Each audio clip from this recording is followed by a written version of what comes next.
The General Assembly passes a short-term budget fix, but long-term problems remain. We'll talk about it next on Capitol View.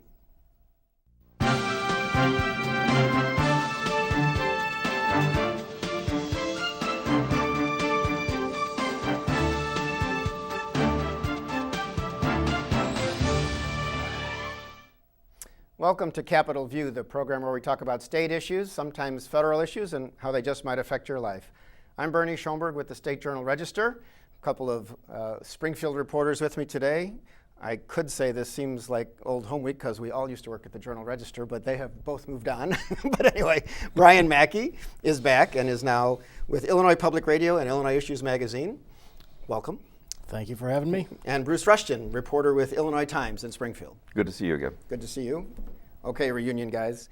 The legislature, we didn't know if they would pass it. There have been growing problems of a budget hole of $1.6 billion through the current fiscal year, which ends June 30th.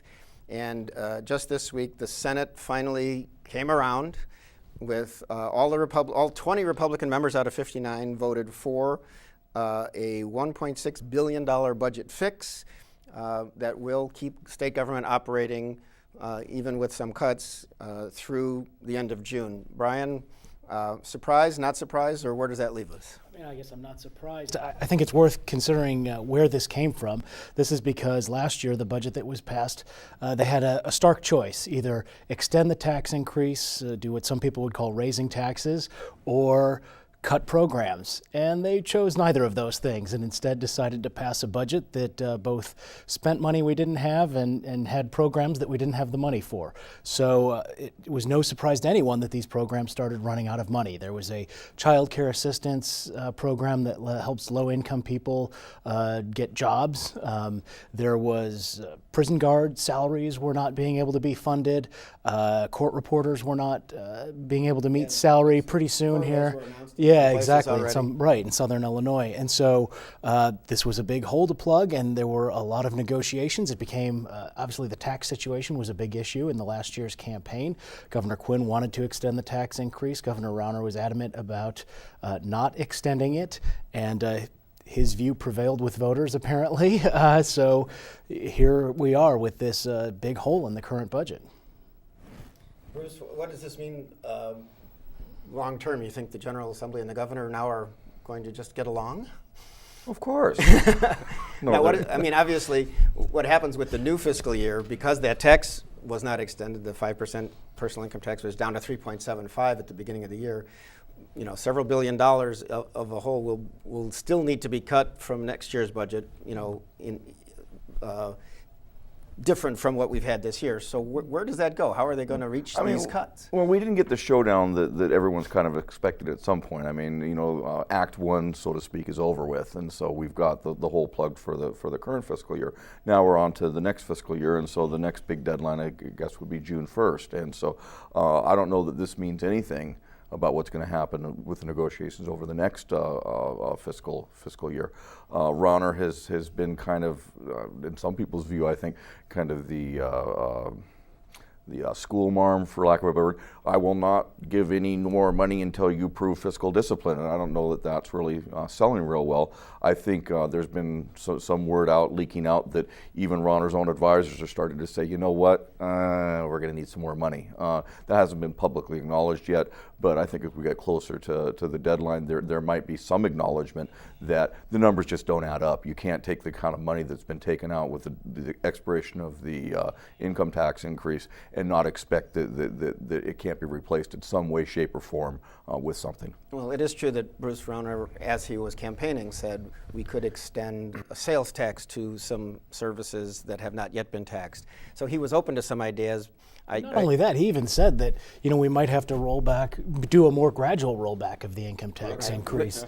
And so, there's one way to view that his sort of adamant no new revenue until we get spending under control is just a negotiating position now.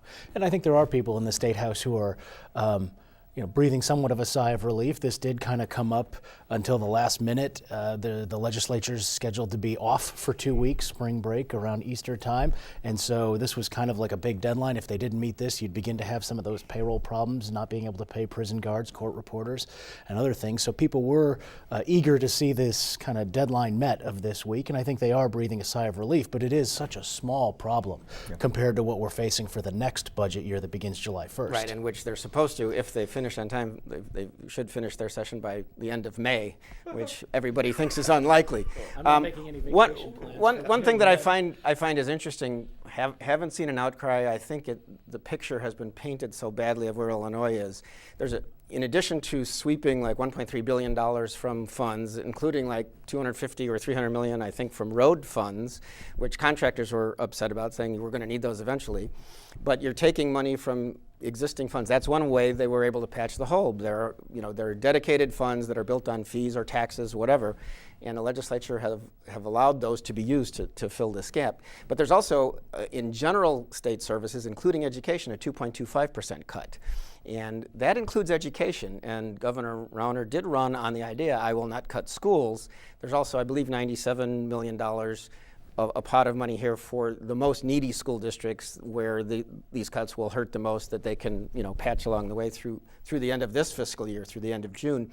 But I find it interesting. I have not personally seen that there is a public outcry, oh, he's cutting education when he said he wouldn't. And I think that's really because so many people say everything is bad and we have to do something, and even you have Republicans voting for all of these cut programs when they never voted for budgets in the last 12 years when Democrats were in charge, that maybe so far the governor is benefiting from the way the situation is portrayed. Perhaps. I mean, it hasn't proven to be as draconian, I think, as some people were fearing.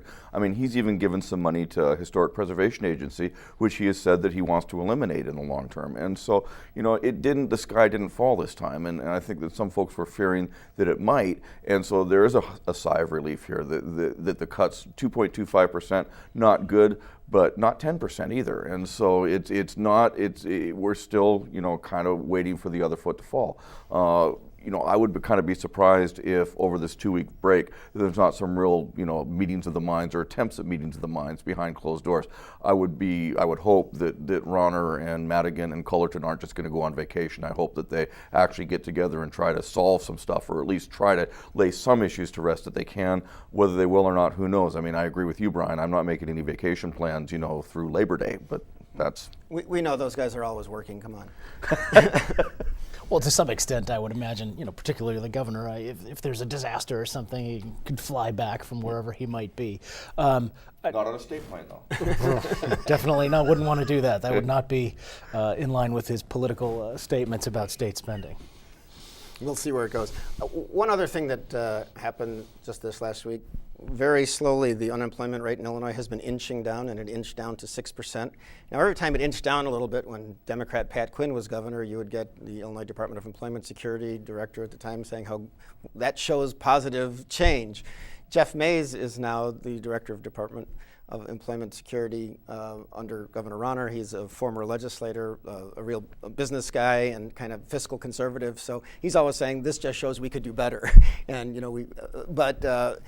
should that be taken as a positive? And what does this do kind of to the whole budget outlook for the state that we're down to 6? How could you not take it as a positive? I mean, when unemployment rate goes down, the unemployment rate goes down. I mean, it's better than the unemployment rate going up. It's better than the unemployment rate remaining stagnant. So I don't see any way that it could be taken as anything but good news. Is it as good a news as we might hope for?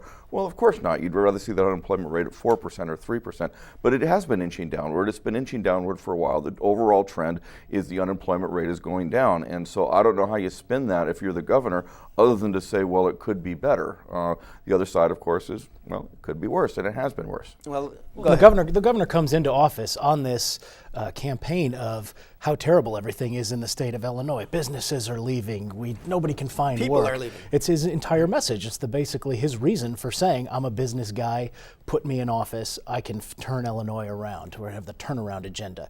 And so when he comes into office and the employment rate was getting better, as you said, before he took office, it continues to get better now that he's in office. Meanwhile, he's traveling the state making his case for changing the laws that affect labor unions in Illinois and saying how we need to restrict the power of unions and give what he calls people economic opportunity zones. We're changing the fair share. Unions have a catchphrase they use in return. They call it right to work for less money. Right to work for less. Yeah. Says, so, right. And he doesn't call it right to work. He calls it, is it opportunity zones? Yeah, empowerment zones, something along those lines. But I mean, yes, a better unemployment situation is good news for the state and potentially undercuts his call for the sweeping reforms to improve the business climate in Illinois. I mean, he could still say, and he has. Well, Indiana's kicking our tail, and Iowa's kicking our tails. I mean, all out plural. Yeah. But it does. I mean, it makes the situation not nearly. It makes him sound more of an alarmist than actually a real governor. Well, what's interesting, he is keeping on with this turnaround agenda you talk about. And one thing, the state got a message to municipalities: please pass a resolution calling for the ability to make your legislators give you the opportunity as a locality, as a municipality, to pass legislation to restrict union activity in your territory. He is really pushing this, and when I saw him in Springfield at one event he had at the Sangamo Club, it was very clear what he wants. We just need a few of these zones because some businesses won't go to a place without them, so I just need some. So he's really pushing for 1 or 2 or 3 or 4 cities to say, yes, we'll take some place that won't have strict union rules where people won't have to pay dues if they don't want to. And there are disputes in legal circles about whether municipalities can do this on their own. The Attorney General, Lisa Madigan just said that it would have to be statewide. You can't do it that way. In Kentucky, they tried something similar. A number of, I think it was county governments, passed these sort of opportunity zones, and now the labor unions are suing there. That case is still working itself out. But this is part of a national trend. It's a sort of a strategy to try and see if you can't get an entire state to go right to work. You try and get the expression, the nose of the camel under the tent of having little localities do it, and then you kind of set towns against each other as they're competing for the new factory or something like that. But I mean, here in Springfield, it's a non-starter. I mean, you have you have both candidates for mayor saying the State House, not necessarily the city of Springfield. I'll be at least here in the city of Springfield. Both candidates for mayor say absolutely not. We're not in favor of this. The current mayor says absolutely not in favor of this. It's a non-starter. Right. And so where do you go to? I mean, do you go to Peoria where Caterpillar and do you do it there? Do you do it in Decatur? I'm not sure it's going to fly. He's tried it in Decatur a couple of times. I mean, it's just not flying real well. It is also interesting that during the campaign, people thought, is Rahm Emanuel, mayor of Chicago, really in Bruce Rauner's corner because they're friends and they did business together? He drank Governor Rauner's $100,000 bottle of wine, apparently, or at least carried it. Fancy wine at a club that costs a lot to join out in, I think, California. But Rahm Emanuel, who is in an April 7th re-election battle himself, came out strongly against this idea that any locality should be allowed in Illinois to do these zones, saying, we don't want to race to the bottom. And I think he said against Mississippi or Alabama, if I got one of those states wrong, I apologize across the airwaves. So, but Rahm Emanuel is not certainly in that corner as most Democrats are not. I think when you put out a public plea like this, it makes you look a little desperate. I mean, because you would think that if he was able to actually get this to fly someplace, he would have, done his work behind closed doors and then had some big ceremony saying, voila, here we go. This is the first, this is the municipality that's leading the way, and he clearly hasn't been able to do that. So far, I've not talked to anybody who thinks the Illinois legislature is going to let this happen with the Democratic domination that it has. So we'll see. Yeah. So you talked about flying, so it's probably the right time to talk about Aaron Schock. our almost former congressman from Peoria, who represents part of Springfield in the 18th Congressional District, gave a speech on the House floor. As people may recall, he's in his 4th 2-year term. Various news outlets, Politico, Chicago Sun-Times, and some others, Washington Post, started it with his Downton Abbey restyle of his office. People went into the travel that he has done on federal money, his office money, and on campaign money, some apparent breakage of rules along the way. There's now a federal investigation, and he has resigned effective the end of the month, and people are running for that office. And he gave a speech and compared himself to Abraham Lincoln. Well, on the bright side, his district office is just catty corner from the courthouse here in Springfield, so he won't have long to travel when the grand jury, convenes. But look, the guy's in some serious trouble. The federal prosecutors don't screw around, and this investigation is headquartered in Springfield, and they've had some degree of success lately in terms of addressing government corruption. Among other things, the recent prosecution of the Dingell case, which was falsifying federal grants, fraud in that area, was spearheaded here in Springfield. Right, that was a Chicago. Correct. Yeah, their reach is long, and I'm told by multiple sources that Tim Bass, the prosecutor who handled the Dingell trial, is now in charge of the Schock matter. And Dingell was somebody in Chicago who got it. Leon Dingell and his wife got something like $3.4 million in was that public health grants? Yeah, public health grants that they frittered away on yachts and luxury cars and what have you. I would not. We're not saying Aaron Schock is necessarily going down that road. Not saying that he's necessarily going down the road. Very early in the investigation process, but there were allegations in news reports about that he had billed well north of 150,000. I don't know if I have the number exactly. 180,000 miles. So it was about $90,000. Yeah. Some metric systems. Yeah. Well, but so it's a car that had 80,000 miles on the odometer when it sold. So where did that money go? He repaid. There was a private flight to a Bears game on a private jet that had been billed as software. So there are just a lot of questions, a lot of seeming potential shortcuts and sloppiness. And I mean, this, as you think about why this happened, he was never known for his legislative accomplishments, but in Springfield he was a pretty straight-laced guy. He always seemed to be this very type A person. I think you'd have to be to get to the Illinois legislature. And he went home most weekends, or if not most nights. Ambitious. Lots of contact with constituents. A real straight-laced guy. Yeah, it's very interesting. I should say that at least until he got to Washington. Until he got to Washington, then here's the thing. I mean, of all the things that have been alleged, I think the bright line here is the mileage, because the rules could be extremely complicated in terms of what's allowed, what's not allowed in terms of public money, campaign money, but it's really hard to explain. I claimed 180,000 miles or whatever it was in a car that never had more than 80,000 miles on. That a juror can understand, that anybody can understand, and that's the one when he was faced, he resigned, he announced his resignation when faced with that specific question by Politico. Was coming out with and it's also, he's paid back all his mileage since 2009. What does that say? You wonder whether he did that, of his own accord, or whether some lawyer said. What do we think any of this means to the Republican Party? I don't think it means much, frankly. I think he's a solid Republican district. I don't see. No, I know they'll get it again. District, but he was a prolific fundraiser for the Republican Party, true. And there was some reporting this week on Rich Miller's Capitol Facts that he was even still well liked in the House here in Illinois, and that his loss may be felt in that way in terms of recruiting candidates. So I mean, he was a big money guy. So that effect could be felt. But you're right. The district is overwhelming, and the money will find its way back. The money will find its way out back. Aaron Schock is an outlier. He really is. Yeah, I mean, how many members of Congress behave the way that he did? How many politicians anywhere? The other thing is, I mean, even in Illinois, what you said, Brian. He was viewed as someone who could recruit young people into the Republican Party, which is one demographic that the party wants. And he was certainly an outlier, because he was elected to Congress. He got there. He was 27. Now he's 33. And he was the youngest member of Congress for a long time. He was the youngest member of the Illinois House for a long time. When he leaves office, which is the end of March, then the governor will have like 5 days to set the schedule for an election. There's going to be apparently primary and a general all within a few months.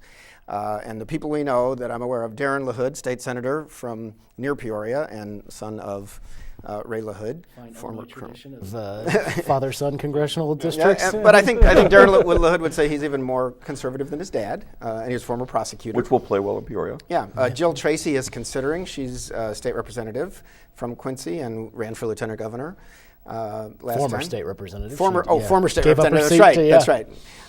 There is an Ed Brady, who is brother of Senator Bill Brady, who is considering, and there's a lawyer in Springfield named Kent Gray who has thrown his name in. So we'll see where any of this goes, but that's the next phase, because now that we will have municipal elections on April 7th, there is no rest for anybody who covers elections in Illinois, because there's always another one.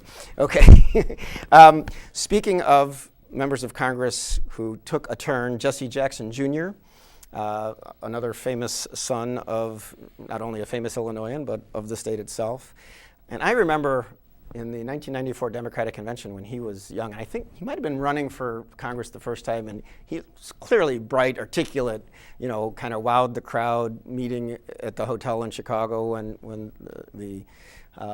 was it 94, 96? Anyway, it was Democratic National Convention up there. And now he's gone to jail for taking like $750,000 worth of stuff from campaign funds. A year or two ago. A year or two ago, and he got 30 months, and he's coming out of jail, going to a halfway house, and soon his wife Sandy, who was an alderman in Chicago, is going to take her turn in because the judge let them not be in together so they could take care of the kids. So it's just kind of an ongoing, difficult Illinois thing. I did hear one of the more insightful witticisms I heard about the whole situation between those two is that at least Jesse Jackson Jr. Had the courtesy to take the money from his campaign contributors instead of the taxpayers, as Aaron Schock is alleged to have done. Sure, and I think there is probably some sort of differentiation, at least in the minds of voters and the public. If it's campaign money, that's one thing, and I don't even know that the campaign contributors necessarily care.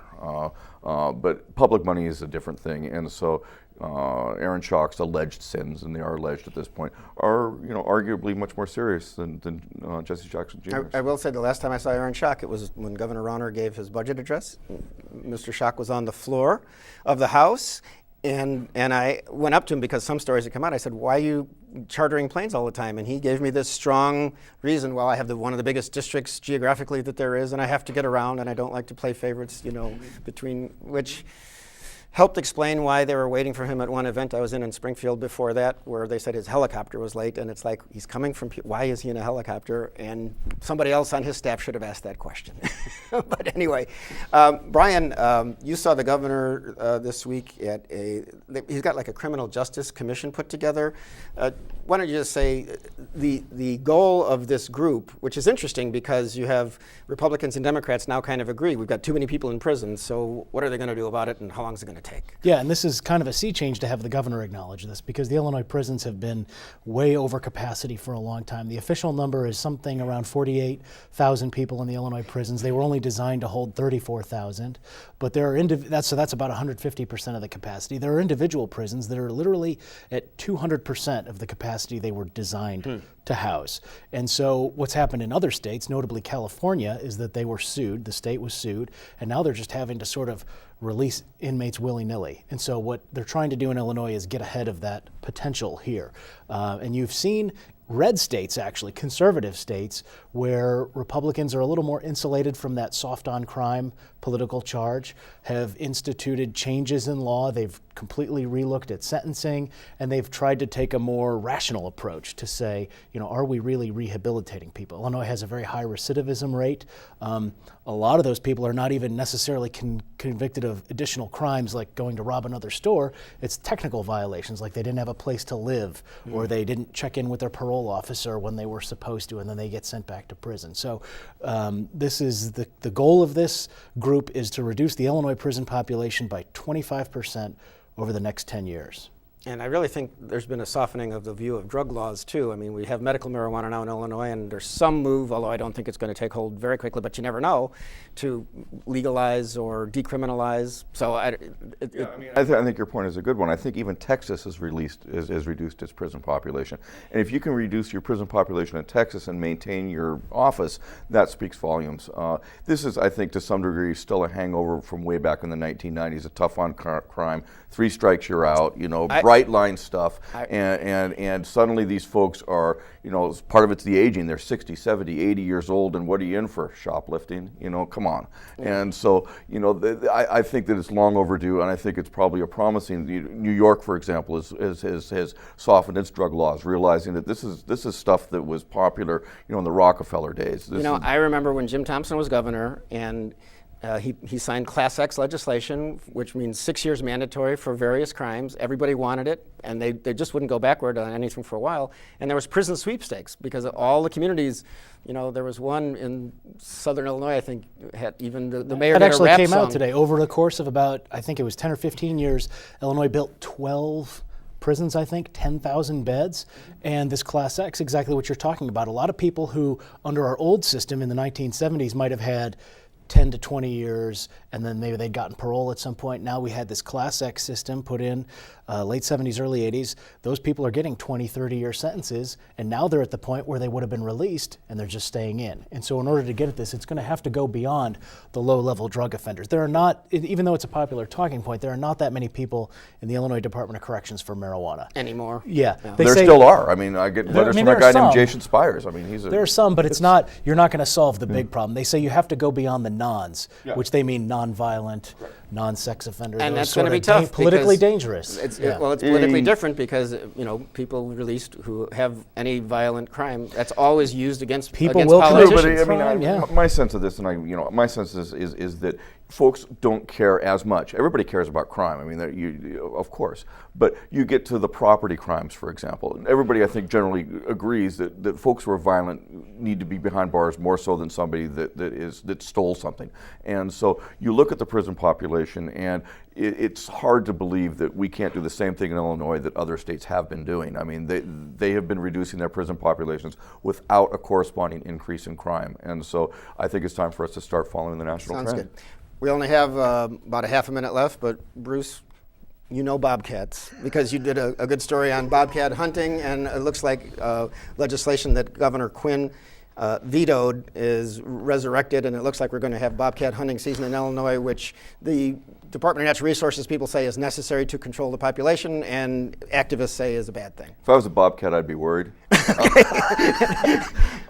You know, it's viewed sometimes as an ancillary issue, and I think it's probably as much as a done deal. One thing I would emphasize, however, is it's always been viewed as a bobcat hunting bill. If you look at the issue of bobcat killing, most people trap bobcats because bobcat hunting is no fun. I mean, although they do it with dogs, and so that's a little easier if you send Fido out to go catch the bobcat and you wait for for Fido to do his work. Otherwise, you're out there in the freezing cold waiting for the bobcat to pass by, and not something I'd like to do. So it's trapping. We will keep our eye on that issue. Brian Mackey, Bruce Rushton, thanks for joining me. I'm Bernie Schoenburg. Thank you for joining us, and we'll see you next time on Capitol View.